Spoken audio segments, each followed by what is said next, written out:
Afghan President Ashraf Ghani is taking a hard stand against the Taliban after April's deadly suicide attack in Kabul. Nearly 70 people were killed and more than 300 injured when Taliban fighters blew up an explosives-rigged truck and opened fire inside a government building. During a joint session of parliament, President Ghani demanded Pakistan evict Taliban insurgents through military action or hand them over to Kabul for trial. We want Pakistan to fulfill its commitments based on what was discussed in quadrilateral summits and launch military operations against those who, based on our, international and Pakistan's own words, have centers in Pakistan. Pakistani officials have engaged in efforts to broker peace talks with the Taliban. Since the last meeting in February, the group has refused to participate and has begun another spring offensive. We begin our coverage right now with CCTV's Daniel Khan in Islamabad. And Daniel, how has the Pakistani leadership responded to these demands from Afghan President Ashraf Ghani? Well, Anand, the Foreign Office has rejected the allegations, saying that Pakistan does not differentiate between terror groups and that Pakistan condemns all forms of terrorism and it is committed to fight it, saying that Pakistan itself is the biggest victim of terrorism, in which thousands of security personnel have sacrificed their lives. Now, the Foreign Office said that Pakistan is making serious efforts for peace and reconciliation in Afghanistan, but Pakistan alone is not responsible for bringing the Taliban back to the negotiating table. Pakistan Army is already fighting in the northwestern region in a major operation. Now, according to Army, 90% of areas have been cleared. Now, experts say when terrorists flee to Afghanistan, it is the duty of their military who have been trained by the ISAF and NATO forces to capture them, saying that incompetence of their security forces should not be blamed on Pakistan. And Daniel, yes, that meeting, Daniel, between the Taliban delegation and the Pakistani government, what can you tell us about that?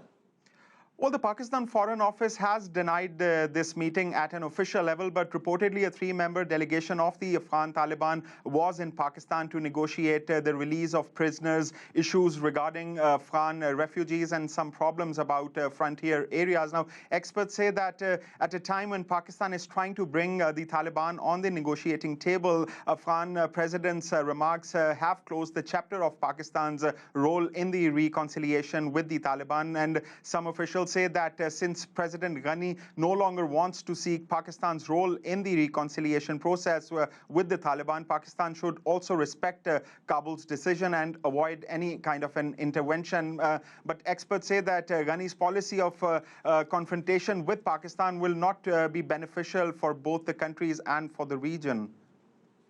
Thanks, Daniel. That's CCTV's Daniel Khan reporting from Islamabad.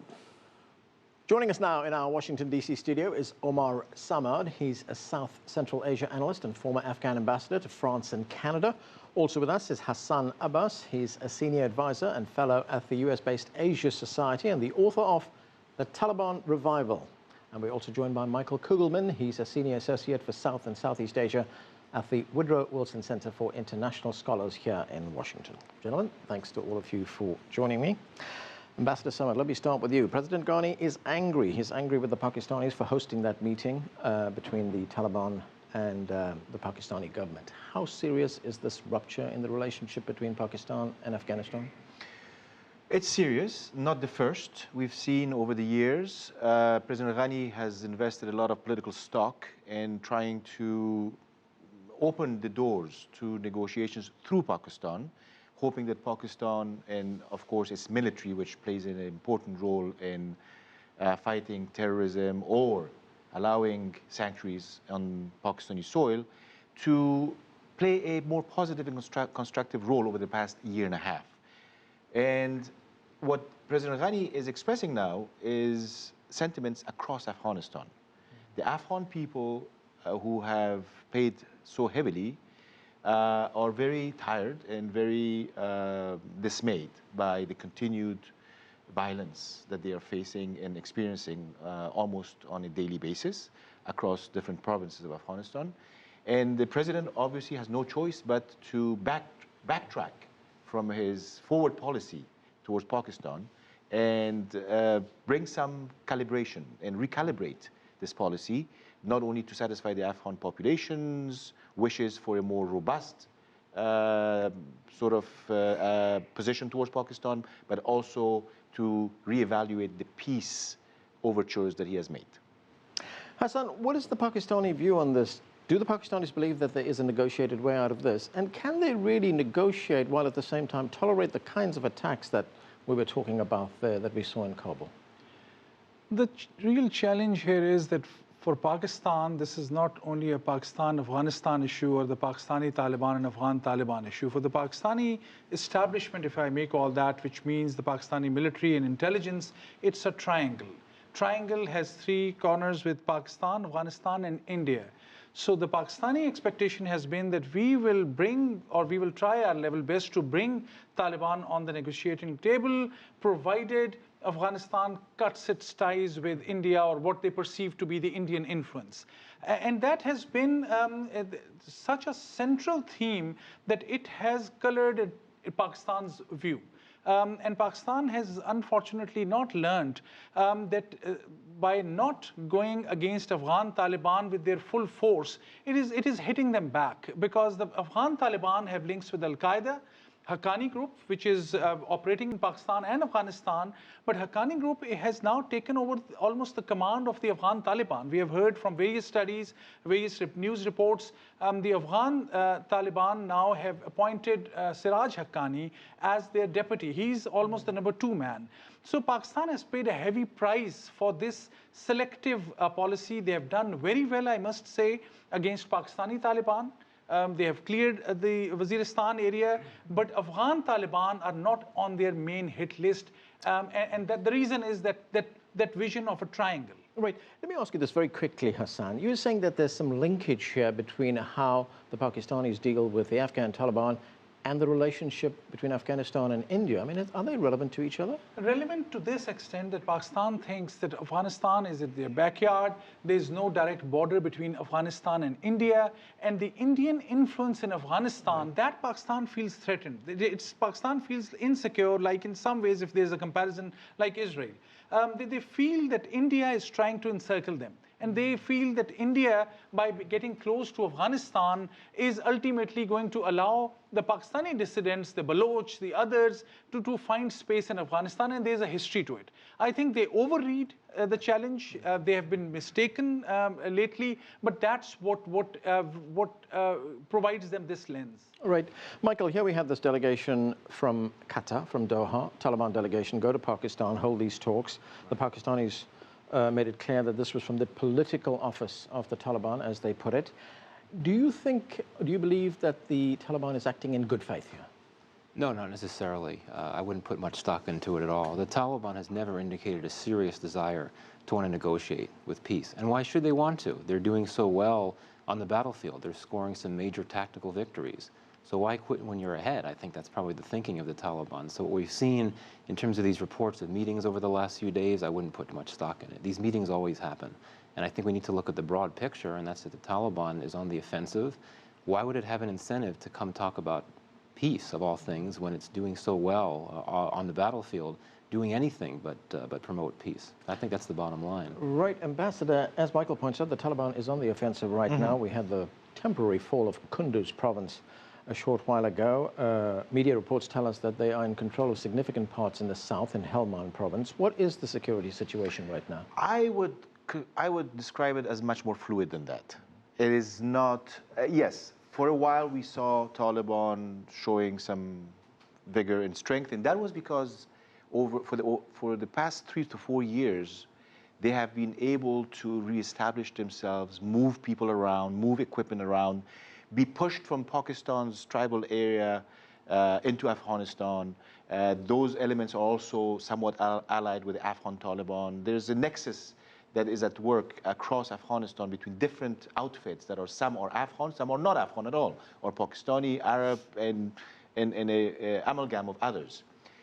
So what we are seeing in the past couple of weeks is tactical setbacks incurred by and experienced by the Taliban.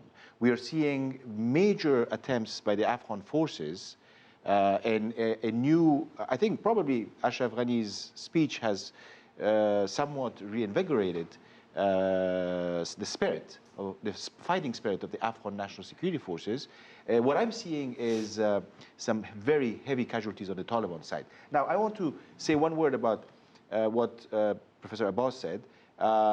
This triangle, from the Afghan perspective, it lacks one angle. And that is the Indian angle, in our view, is a mirage. It is a mirage because India, first of all, has had relations with Afghanistan for centuries. Number two, India's presence in Afghanistan is not a military presence, except for very small amounts of maybe buying certain equipment for the Afghan army. Very small, negligible compared to everything that everybody else is doing. Thirdly, most of its aid to Afghanistan to the tune of $2 billion is for civilian and reconstruction projects in Afghanistan. I think that the Pakistanis obviously have to have always some kind of scapegoat to justify their very well understood now, very well established policy in Afghanistan, trying to undermine Afghanistan. And also, Afghanistan is not a backyard to anyone. Never was a backyard, and I don't think that the Pakistani establishment should look at Afghanistan as its backyard vis-a-vis India. If they have problems with India, they should deal with India and let Afghanistan, be a normal friend to Pakistan. Hassan, is India in this a scapegoat, a pretext? Partly, but there is another perspective as well. I mean, look at the old Afghan jihad years. India was on the side of the Soviet Union. India, every major resolution that was brought into the UN, India was with Soviet Union. Pakistan, United States, and other countries were on one side. The Pakistani intelligence categorically says that they have found that Baloch leaders, who are dissident leaders, were found in Afghanistan. So there are issues. I will not just take out India from the picture. However, the Pakistani view, the Pakistani establishment's view, is a very exaggerated view. There's no doubt about it. And the real issue, I think, here are twofold. One is governance issue. Both Pakistan and Afghanistan have terribly failed in their governance issues. Pakistan has not been able to establish its writ in the tribal areas where all these, Al-Qaeda even was thriving.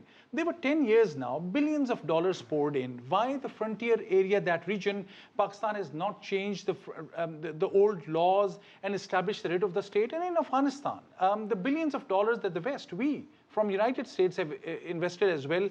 Where is the Afghan police? Why we have not invested in Afghanistan's law enforcement agencies, which are the front line? Why so often we have to go towards these militia buildings, private groups which have to fight Taliban? So the failure is, I mean, yes, India is a scapegoat. I think 70 or 80%, I agree with that. There is a factor, but that's an exaggerated view. The larger view is corruption of the politicians, the misuse of the international funds that go into both Pakistan and Afghanistan, which has allowed Taliban to come back into the game.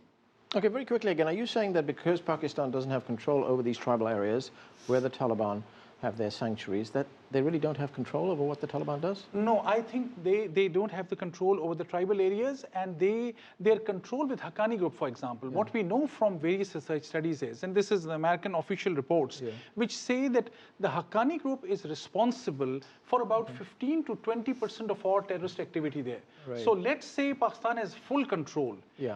Even then, that takes care of 20–25% of all the attacks. The second-tier leadership of Afghan Taliban, which is operating in Afghanistan, Pakistan can't do anything about them. Okay. Michael, those talks that took place between the Taliban and the Pakistanis, what did they really achieve? We heard our reporters say they were talking about things like prisoners, refugees. I mean, was there any political consequence there? No, I really don't think so, just because I don't see anything coming of it because of the situation on the ground. And going back to what was said earlier, I think it's important to note that things are really starting to change in Afghanistan and Pakistan. As the security situation has gotten worse in Afghanistan, you started to have a number of Afghan Taliban who had been in Pakistan using sanctuaries there, going into Afghanistan and finding the ability to carve out new sanctuaries just because that's of the security situation. So this really suggests that Pakistan's influence over the Taliban, which in my view had always been somewhat exaggerated. It's there, but somewhat exaggerated. That said, I think a lot of the leverage that Pakistan has over the Taliban comes from the sanctuaries that the Taliban is able to enjoy or has been able to enjoy in Pakistan. If they don't need those sanctuaries anymore, if they're able to just stay in Afghanistan, that could change the calculus. But this is not to say that Pakistan does not have any influence over the Taliban, certainly, but things are changing a bit. If you like what you just saw, follow us on social media and visit our website, cctv-america.com.